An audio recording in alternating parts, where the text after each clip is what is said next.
जाता हम बहुत सुंदर एगो सोहर गीत लेके आइल बनी कि कमर में दर्द उठे मीठा मीठा ये राजा जी। तो देखी कैसे कैसे दर्द उठा मीठा मीठा दर्द कैसन होला तनी रुआ लोग सुना दे तनी गा के सुन के हमारा चैनल के लाइक सब्सक्राइब शेयर जरूर करम।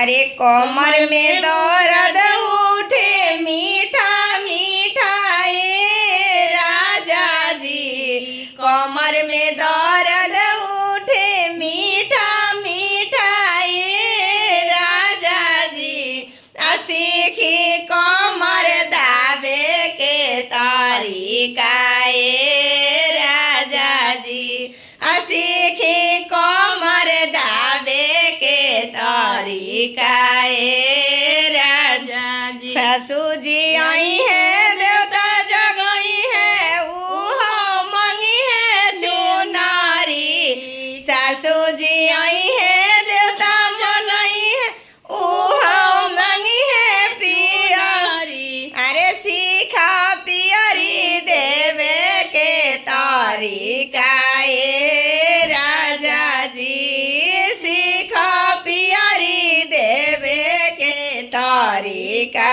ये राजा जी। कमर में दर्द उठे मीठा मीठा ये राजा जी, कमर में दर्द उठे मीठा मीठा ये राजा जी, सीख कमर दावे के तरीका ये राजा जी। गोतिन जी आई है